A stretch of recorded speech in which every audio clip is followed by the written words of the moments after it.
বাংলাদেশের শিক্ষা ব্যবস্থা, এডুকেশন সিস্টেম ইন বাংলাদেশ। শিক্ষা কমিশন, জাতীয় শিক্ষা কমিশন 1972 খ্রিস্টাব্দ। বিশিষ্ট শিক্ষাবিদ ও বিজ্ঞানী ডক্টর কুদরত-ই-খুদাকে চেয়ারম্যান করে 1972 সালের 26 জুলাই বাংলাদেশের প্রথম শিক্ষা কমিশন গঠিত হয়। কমিশন 1974 সালে সরকারের নিকট বাংলাদেশ শিক্ষা কমিশন রিপোর্ট নামে প্রতিবেদন পেশ করে। এটি পরবর্তীকালে ডক্টর কুদরত-এ-খুদার নামানুসারে ডক্টর কুদরত-এ-খুদা শিক্ষা কমিশন রিপোর্ট নাম রাখা হয়। কমিশন প্রাথমিক স্তরে সর্বজনীন ও অবৈতনিক বাধ্যতামূলক শিক্ষা প্রবর্তন এবং শিক্ষা কার্যক্রমকে একমুখী করার সুপারিশ করে। শামসুল হক শিক্ষা কমিশন 1997 খ্রিস্টাব্দ। বাংলাদেশ সরকার 1997 সালে ঢাকা বিশ্ববিদ্যালয়ের সাবেক vice chancellor professor M Shamsul হককে চেয়ারম্যান করে 56 সদস্যের একটি শিক্ষা কমিশন গঠন করে। কমিশন 1997 সালে এর রিপোর্ট প্রকাশ করে। এই কমিটির প্রতিবেদনের আলোকে জাতীয় শিক্ষানীতি 2000 প্রণীত হয়। কবির চৌধুরী শিক্ষা কমিশন 2009 খ্রিস্টাব্দ। 2000 সালের জাতীয় শিক্ষানীতিকে সময়োপযোগী করার লক্ষ্যে 2009 সালে জাতীয় অধ্যাপক কবির চৌধুরীর নেতৃত্বে 18 সদস্যের কমিটি গঠিত হয়।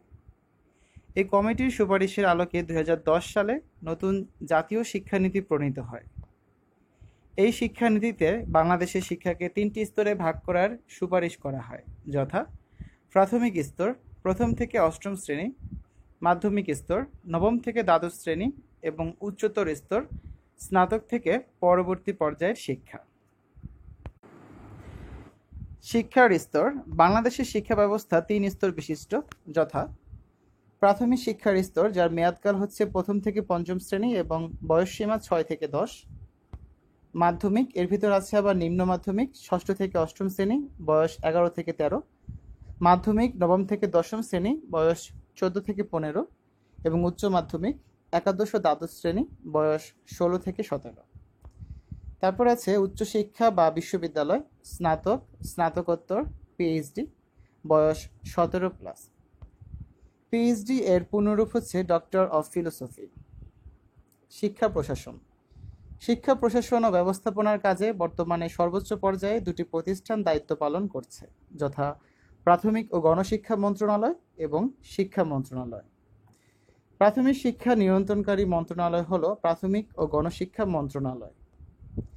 প্রাথমিক ও গণশিক্ষা মন্ত্রণালয় বঙ্গবন্ধু শেখ মুজিবুর রহমান 1973 সালে 36,165টি প্রাথমিক বিদ্যালয়কে জাতীয়করণ করেন। প্রাথমিক শিক্ষা আইন বাতিল আইন 1974 প্রবর্তনের মাধ্যমে প্রাথমিক শিক্ষা সম্পর্কিত পূর্বতন অপ্রয়োজনীয় আইনসমূহ রদ করা হয়। 1990 সালে জাতীয় সংসদে বাধ্যতামূলক প্রাথমিক শিক্ষা আইন গৃহীত হয়।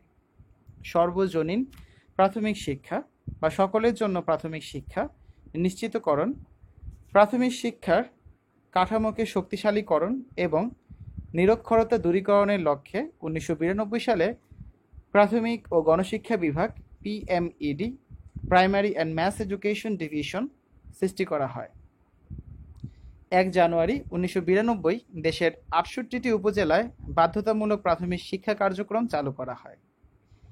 1 জানুয়ারি 1993 তা দেশব্যাপী সম্প্রসারিত করা হয়। 2003 সালে প্রাথমিক ও গণশিক্ষা বিভাগকে প্রাথমিক ও গণশিক্ষা মন্ত্রণালয়, ministry of primary and mass education MOPME এ উন্নীত করা হয়। জাতীয় প্রাথমিক শিক্ষা সপ্তাহ প্রবর্তন করা হয় 2010 সালে। বাংলাদেশের সরকার 2015 সালের মধ্যে সর্বজনীন প্রাথমিক শিক্ষা নিশ্চিত করার ঘোষণা করেন। ভিশন 2021-এর আওতায় সরকার 2021 সালের মধ্যে প্রাথমিক শিক্ষার হার শতভাগে উন্নীত করার অঙ্গীকার করে। বাংলাদেশের প্রাথমিক শিক্ষার প্রধান সমস্যা ছাত্রছাত্রীদের ঝরে পড়া। এই সমস্যার সমাধানকল্পে বিভিন্ন সরকার বিভিন্ন সময়ে নানাবিধ পদক্ষেপ গ্রহণ করে। প্রাথমিক শিক্ষাকে ছেলে মেয়ে উভয়ের জন্য অবৈতনিক করা হয়েছে। 1993 সালে শিক্ষার জন্য খাদ্য FFE ফুড ফর এডুকেশন কর্মসূচি গ্রহণ করা হয়েছে। 1999 সালে প্রাথমিক শিক্ষার জন্য উপবৃত্তি প্রকল্প চালু হয়।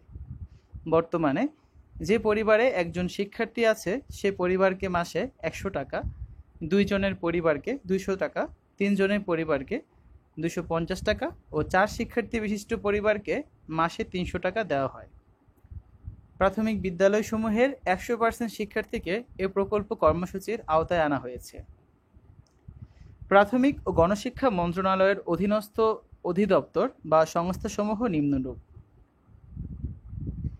প্রাথমিক শিক্ষা অধিদপ্তর, directorate of primary education DPE, প্রতিষ্ঠিত হয় 1981 সালে।